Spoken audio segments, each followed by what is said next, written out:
Maximum మనమంతా Russia Ukraine యుద్ధం గురించి లేదా గాజా ఇజ్రాయెల్ యుద్ధం గురించి మాత్రమే మాట్లాడుకుంటాం. కానీ ప్రపంచానికి తెలియకుండా మరో చోట యుద్ధం మొదలవుతుంది. అదే అంటార్కిటికా. ఈ అంటార్కిటికా కోసం ఒకవైపు రష్యా తన న్యూక్లియర్ వెపన్స్ ని రెడీ చేస్తుంది, మరోవైపు అమెరికా తన సబ్మెరీన్స్ ని రెడీ చేస్తుంది. అంతేకాదు చైనా కూడా అంటార్కిటికా మీద కన్ను వేసింది. అసలు అంటార్కిటికాలో ఏముంది? గడ్డి పూచ కూడా మొలవని అంటార్కిటికా కోసం ఇన్ని దేశాలు ఎందుకు రెడీ అవుతున్నాయి? ఇది మూడవ ప్రపంచ యుద్ధానికి దారి తీస్తుందా? అయితే 2024లో వెలుగులోకి వచ్చిన కొన్ని రిపోర్ట్స్ ప్రకారం రష్యాకు చెందిన రోస్ జియో అనే పరిశోధన సంస్థ వెడెల్ సముద్ర ప్రాంతంలో భారీ ఆయిల్ నిల్వలను గుర్తించింది.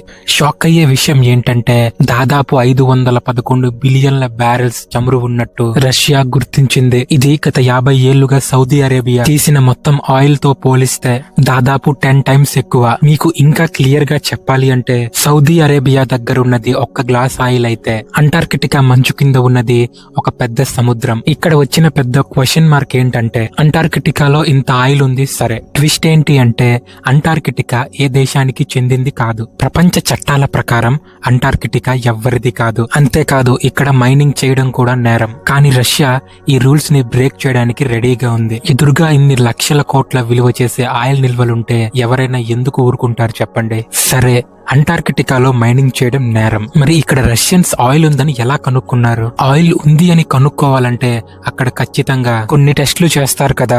1959 అంటార్కిటికా ట్రీటీ ప్రకారం safe and secure scientific research అక్కడ చేయొచ్చు, కానీ అక్కడ ఏ దేశం కూడా మైనింగ్ చెయ్యకూడదు. ఇది ఒక స్ట్రిక్ట్ రూల్. కానీ రష్యా మాత్రం సైంటిఫిక్ రీసెర్చ్ పేరుతో 2011 నుండే తన దగ్గరున్న అలెగ్జాండర్ కార్ఫినెక్స్కీ అనే నౌకతో సముద్రాన్ని జల్లెడ పట్టడం మొదలుపెట్టింది. ఇదేదో సాధారణమైన ఓడ అస్సలు కాదు. సముద్రం అడుగున దాగి ఉన్న నిధులను కనిపెట్టే ఒక హైపర్ స్కాన్ మిషన్.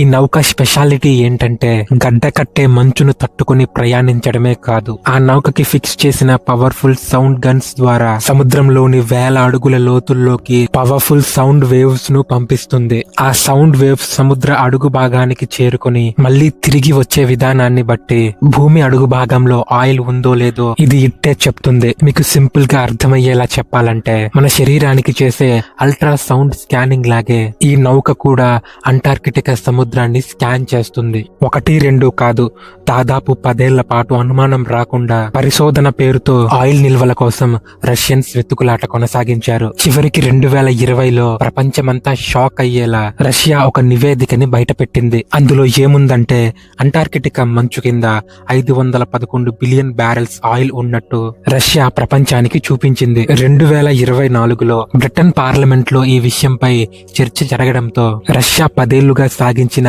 ఈ రహస్య ఆపరేషన్ ఒక్కసారిగా ప్రపంచ దేశాలను ఉలిక్కిపడేలా చేసింది. రష్యా ఇక్కడ సైన్స్ ఎక్స్పెరిమెంట్స్ కోసం కాకుండా ఆయిల్ ని దొంగలించడానికి వెళ్ళింది అంటూ బ్రిటన్ గొంతు పెంచింది. అంటార్కిటికాలో ఆయిల్ నిల్వలు ఉన్న సంగతి చైనా చెవిలో పడింది. ఎక్కడ ఏదున్నా సరే అది మాదే ఇది మాదే అన్న చైనా ఊరుకుంటుందా? వెంటనే అంటార్కిటికాలో చైనా తన 5th రీసెర్చ్ సెంటర్ ని నిర్మిస్తోంది. ఈ రీసెర్చ్ సెంటర్ లో సైంటిస్టులు ఉంటారంటే మనం పప్పులో కాలేసినట్టే. ఇది బయటకు ఒక రీసెర్చ్ సెంటర్, లోపల ఉంది సైంటిస్టులు కాదు, చైనా నిఘా వ్యవస్థ.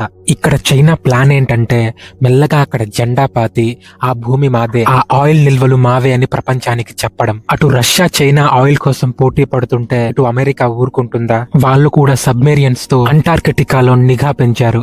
అంటార్కిటికాలో ఉన్న ఆయిల్ కోసం ఇన్ని దేశాలు పోటీ పడుతుంటే మరి భారత్ ఏం చేస్తుంది? మనకి కూడా అందులో వాటా ఉందా? లేదా ఇది చిలికి గాలి వానలా మారి మూడో ప్రపంచ యుద్ధానికి దారి తీస్తుందా? వీడియోని కంటిన్యూ చేయబోయే ముందు మీకు ఒక చిన్న మాట. ప్రపంచం వెనక జరుగుతున్న ఇలాంటి షాకింగ్ నిజాల గురించి మరిన్ని తెలుసుకోవాలనుకుంటే వెంటనే మన ఛానల్ ని సబ్స్క్రైబ్ చేసుకోండి. మీరు గనక ఈ వీడియోకి ఒక లైక్ చేస్తే నేను నెక్స్ట్ వీడియో చేయడానికి నాకు ఒక బూస్ట్ అప్ లా ఉంటుంది. వెంటనే లైక్ చేసి సబ్స్క్రైబ్ చేసుకోండి. ఇంకా మ్యాటర్ కొస్తే ఇక్కడ ఆయిల్ కోసం ఇన్ని దేశాలు పోటీ పడుతుంటే మరి భారత్ ఏం చేస్తుంది? మనకు కూడా అందులో వాటా ఉందా? అంటార్కిటికాలో ఇండియాకి కూడా వాటా ఉంది. ఇప్పటికే మనకి అక్కడ దక్షిణ గంగోత్రి, అలానే మైత్రి మరియు భారతి అనే రీసెర్చ్ సెంటర్స్ ఉన్నాయి.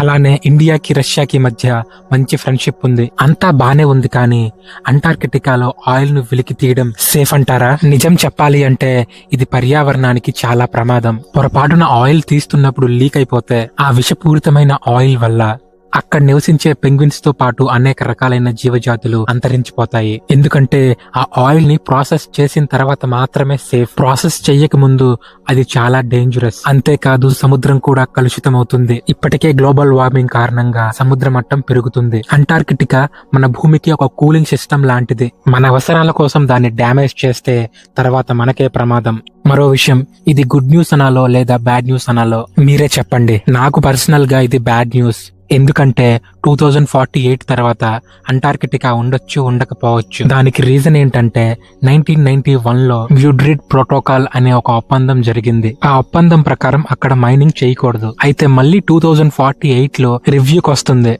ఆయా దేశాలు అక్కడ మైనింగ్ చెయ్యాలా వద్దా అని ఓటింగ్ ద్వారా నిర్ణయిస్తారు. ఈ ఓటింగ్ కాస్త అటు ఇటు అయినా అంటార్కిటికా అస్సలు ఉండదు. ఎందుకంటే ఒక్కసారిగా ఈ రూల్ మారిందా అగ్రదేశాలన్నీ అంటార్కిటికా మీద పడి ఆయిల్ ని తవ్వుకుంటాయి. ఆ దెబ్బకి వేల ఏళ్ల నాటి మంచు కరిగి సముద్ర మట్టం పెరిగిపోతుంది. ఈ దెబ్బతో ప్రపంచంలో మ్యాప్ అంతా మారిపోతుంది. సో 2048 అనేది అంటార్కిటికాకి ఒక డెడ్ లైన్ లాంటిది. అయితే మరో భయంకరమైన నిజం ఏంటంటే ఈ ఆయిల్ కోసం దేశాల మధ్య గొడవలు, యుద్ధాలు జరిగిన ఆశ్చర్యపోవాల్సిన పనే లేదు. ఎందుకంటే మనిషి చనిపోయినా తనకున్న ఆశ మాత్రం ఎప్పుడూ చావదు. ఈ రెండు కాళ్లతో నడిచే జంతువు తన స్వార్థం కోసం ఏదైనా చేస్తాడు. సో మీరేమంటారు? ఆయిల్ కోసం అంటార్కిటికాని నాశనం చేయడం కరెక్టేనా? ప్రకృతి కావాలా లేక పెట్రోల్ కావాలా? మీ ఒపీనియన్ ని ఖచ్చితంగా కామెంట్ చేయండి. వీడియో నచ్చితే లైక్ చేసి మీ ఫ్రెండ్స్ అండ్ ఫ్యామిలీకి షేర్ చేయండి. ఇలాంటి ఇంట్రెస్టింగ్ వీడియోస్ కోసం మన ఛానల్ ని సబ్స్క్రైబ్ చేయడం మర్చిపోవద్దు. నెక్స్ట్ వీడియోలో మళ్ళీ కలుద్దాం. జై హింద్.